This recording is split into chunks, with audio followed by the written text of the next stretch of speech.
Isang tangke ng Rusya ang papunta sa harapan ng Kharkiv. Pero bigla itong nawala. Nawala, walang bakas, at binura na sa mapa magpakailanman. Si Putin, sa kanyang walang hanggang karunungan, ay nagpasya. Kung hindi siya makakapagpadala ng mga tangke, magpapadala siya ng mga sundalo. Ito ay kabaliwan. Mas gusto ni Putin na mawala ng 100 sundalo kaysa isang tangke. Pero parehong naglalaho sa isa sa pinakamapanganib na harapan sa digmaan sa Ukraine. Ngayon, kontrolado ng Ukraine ang Kharkiv. Natira na lang ay libingan ng kagamit ang pandigma ng Rusya at mga sundalo. Hindi na nakita ang mga tangke ng Rusya sa sektor ng Kharkiv sa loob ng ilang buwan. Kaya ang mga armor na dating kulugod ng buong estratehiya ng Rusya ay naging wala ng silbi sa mga pag-atake ng Rusya sa partikular na bahaging yon ng labanan.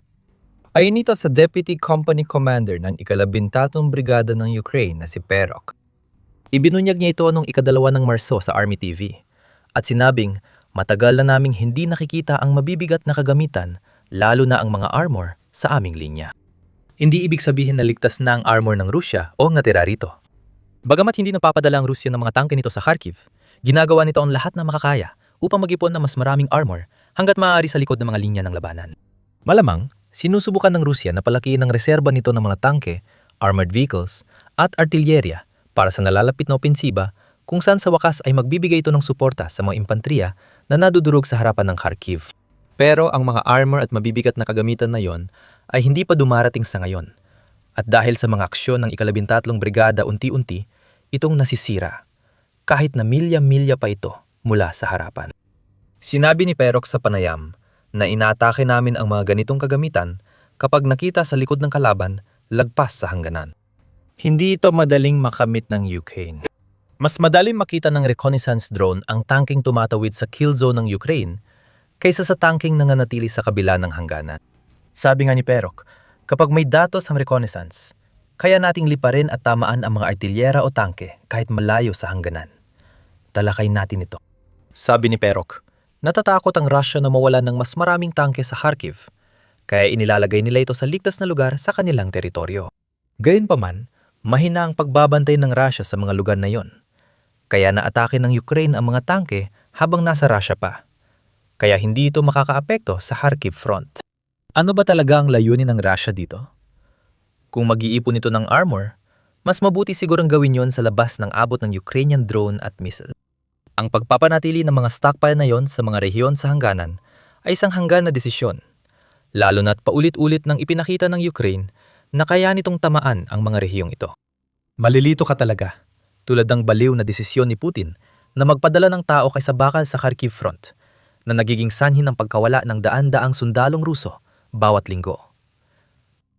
Tandaan mo ang mga numerong iyon at ang kabaliwang estratehiya ni Putin dahil babalikan natin ang mga iyan sa loob lamang ng ilang minuto. Bago natin gawin yon, mahalagang malaman ang sitwasyon sa Kharkiv na nagtulak sa Russia sa desisyong isakripisyo ang mga sundalo dahil sa takot ni Putin na mawalan pa ng tangke laban sa depensa ng Ukraine. Pero sapat na siguro ang pahayag na ito bilang paliwanag. Malaki ang nawalang tangke ng Russia sa Ukraine. Mukhang mas abala si Putin na yon sa pagsupo ng sunog na lampas na sa kanyang kontrol kaysa pag-iingat sa mga taong kailangan niya para sa kampanya ng attrition sa Ukraine. Makikita sa mga nawalang tangke ng Russia sa Ukraine ang dahilan ng kaganapan sa Kharkiv na yon. Ayon sa Ministry of Finance ng Ukraine, nawalan ng Russia ng 11,700 at 27 tangke hanggang Marso 5. Mahigit 4 na taon nang nagaganap ang digmaan. Kaya't ang taunang average na pagkawala ay mahigit 2,900. Mas mataas ang mga bilang nung unang mga taon ng kampanya ni Putin na hindi naging matagumpay dahil inuurong ng Russia ang kanilang armor sa iba't ibang bahagi ng bansa. Hindi ka mawawala ng tangke kung hindi mo ito ipapadala. Mukhang ganito ang lohika ng mga Ruso. Siyempre, hindi naman ibig sabihin no na malaking bagay yon para sa mga sundalong ipinapadala sa harapan na walang kahit anong armor. Naging malaking balita ang mga problema ng Russia sa kanilang mga tangke.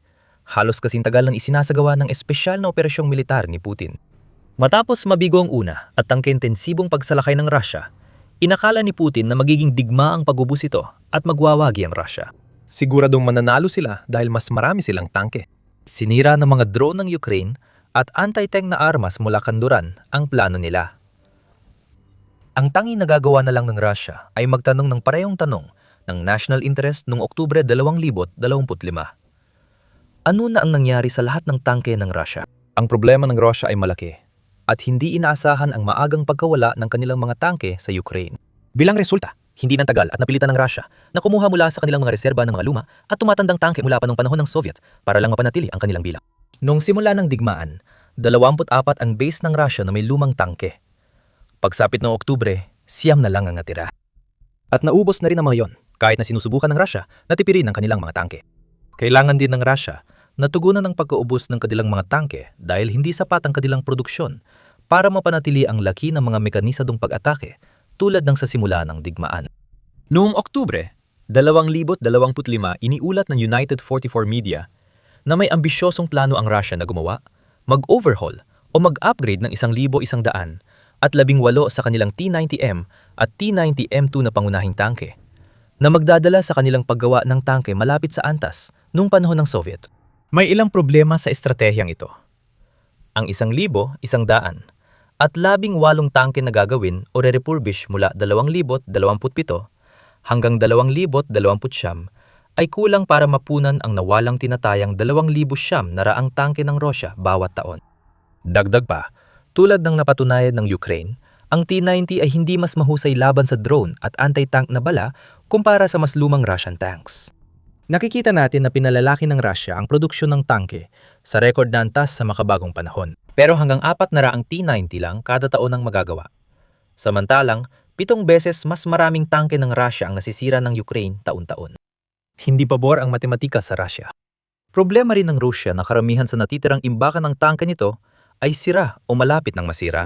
Ibinunyag ng United 24 Media noong Pebrero 26 na kinukuha na ng Russia ang huling mahahalagang reserba ng mga tangke. Karamihan ay T-72 Ural at T-72A mula sa imbakan. Sabi sa ulat, 452 tangke ay papunta sa Uralvagon Zavod, ang pangunahing armor plant ng Russia. Hindi pa tiyak kung ilan talagang makakarating sa Ukraine. Pero kahit pa makarating silang lahat, ipinapakita ng mga numerong na ibahagi na natin na ang mga natitirang reserbang ito mula sa panahon ng Soviet ng Russia ay hindi sapat para baguhin ang takbo ng bigmaan para sa Russia. Ito ang dahilan kung bakit nakakaroon tayo ng sitwasyon na nakikita natin ngayon sa Kharkiv.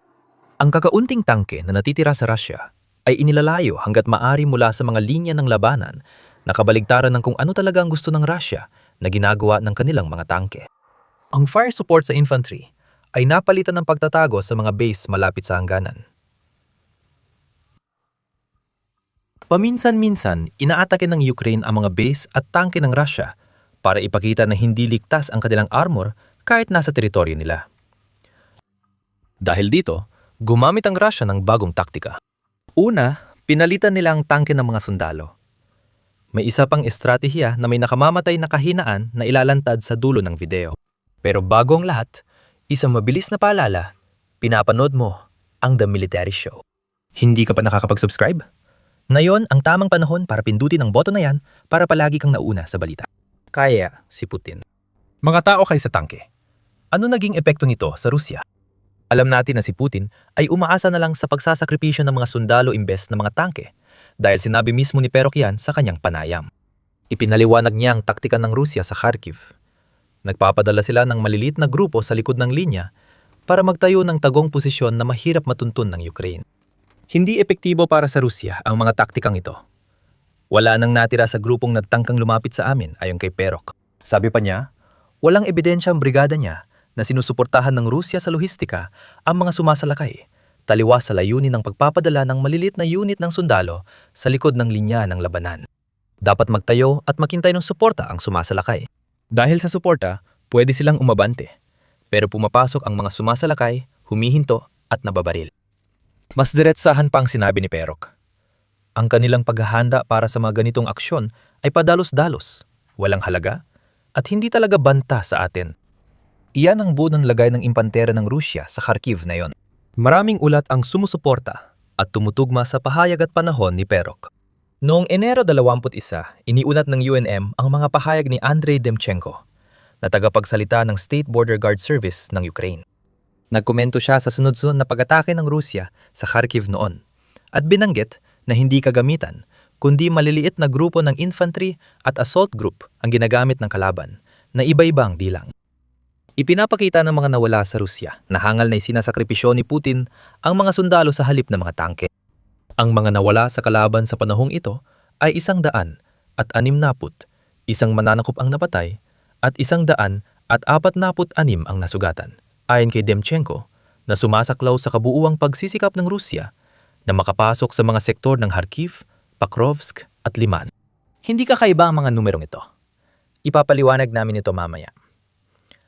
Isang linggo matapos ang ulat ni Demchenko, naglabas ang UKR Informed ng artikulo na may dagdag na komento mula sa kanya. Maliliit na grupo ng sundalo ang sumusubok tumawid sa hangganan papasok ng Ukraine, pero nahaharang ng depensa at nagkakaroon ng kaswalti. Sinasabi ni Demchenko na nasisira ang mga grupong ito. Ang mga sundalo sa mga grupong infantry ay namamatay, literal na daan-daan ayon sa kanya. Pinapakita nito na ang sundalong kulang sa training ay di kapalit ng matibay na metal armor. Hindi talaga lumihis ang Rusya sa ibang na estratehiyang Kharkiv na ito. Ayon sa ulat noong Pebrero, 26 ng UKR Informed, maagap ng sinalakay ng puwersa ng Ukraine ang unit ng Rusya na nagtangkang pumasok sa mga bari ng Kharkiv, Novohoslavka at Novokryakivka. Mulay, ito pa rin ang parehong kwento mula ng napilitan ng Rusya na bawiin ang kanilang mga tangke mula sa Kharkiv. Sumusulang ang mga sumasalakay, pero nadidiskubre ng Ukraine. Namatay ang mga sumasalakay. Sinamantala ng Rusya ang masamang panahon para ikubli ang kanilang pag-atake. Mas okay na may konting hamukay sa wala. Pero hindi ito sapat para pigilan ang malinaw na pattern sa sektor ng Kharkiv. Dito tayo muling babalik sa nabanggit na anomalya.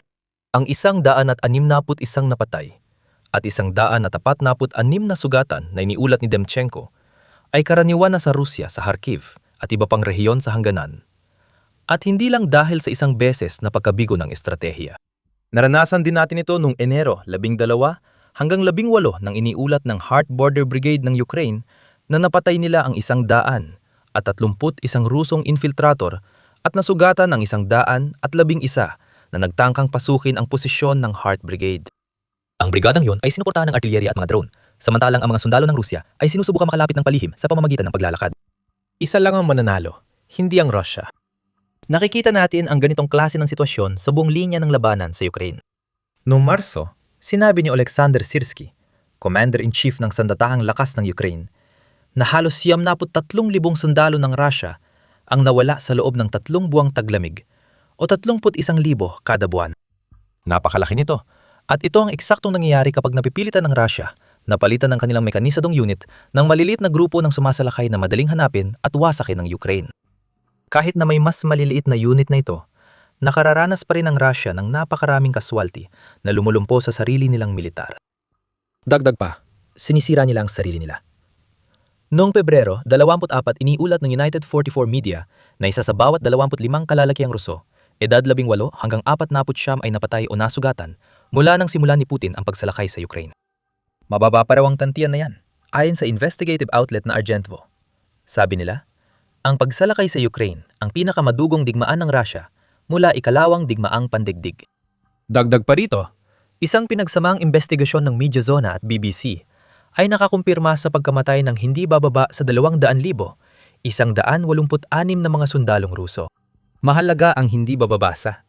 Ito'y minimum lang, hindi ito pinakamaganda para sa Russia. Ano ang napala ng Russia kapalit ng lahat ng kamatayang ito? Mas mababa sa 1% ng Ukraine sa 2025. Walang makabuluhan sa Kharkiv, kung saan nawala ang mga tangke at nilipol ng drone at artilyera ang mga sundalong Ruso. Mas mabuti pang tao ang mawala kaysa tangke. Tama ba, Putin? Magkunwari na lang tayo ng dahilan kung bakit ka nagpapadala ng mga pambala sa kanyon sa Kharkiv ay hindi dahil naubos mo na halos lahat ng iyong armor at natatakot kang mawalan pa ng iba. Kaya hindi gumagana ang pagpapanatili ng mga tangke sa mga rehiyon ng hangganan. Hindi sila epektibo doon at pinasasabog lang din naman sila ng Ukraine. Hindi rin epektibo ang pagpapadala ng maliit na infantry unit sa Kharkiv, gaya ng pinapakitang lingguhang pagkawala ng humigit kumulang 100 sundalong Russian sa sektor. Pero may isang bagay na ginagawa ang Russia na mas matalino kumpara sa mga nakita natin hanggang ngayon. Mas marami na silang ginagamit na FPV drones. Ngayon, merong isang malubhang kapintasan sa parang ito, na sa totoo lang ay ginagawa lang itong pinakamabuti sa mga hindi magagandang opsyon pagdating sa mga pagtatangka ng Russia na sakupin ng Kharkiv. Samihan niyo kami at sasabihin namin sa inyo kung anong kapintasan yon sa dulo ng video. Sa ngayon, hayaan muna natin si Perok na ipaliwanag ang pinakabagong paraan ng Russia sa Kharkiv. Nakakalungkot. Napapansin natin dito ang daming UAV. Nandito ang buong klase ng mga ito, gaya ng sa buong linya ng harapan. Naitatala namin ng mga airstrike, Shahid, at maraming fiber optic na kontroladong drone, sabi ni Perok. Ayon kay Perok, lamang pa rin ang Ukraine sa himpapawid. Ngunit umaasa ng Russia sa mga in-upgrade na fiber optic drone para labanan ng Ukraine kapag pumapalya ang mga sundalo at walang tangke. Totoo na in-upgrade ng Russia ang FPV drone nila para rito. Noong Setyembre, iniulat ni Vikram Mittal ng Forbes na nakagawa ang Russia ng bagong fiber optic drone na mas malawak ang saklaw. Ang ulat ay mula sa Russian military blogger, kaya mag-ingat pa rin. Ngunit hindi maganda para sa Ukraine ang mas malawak na saklaw ng fiber optic drones.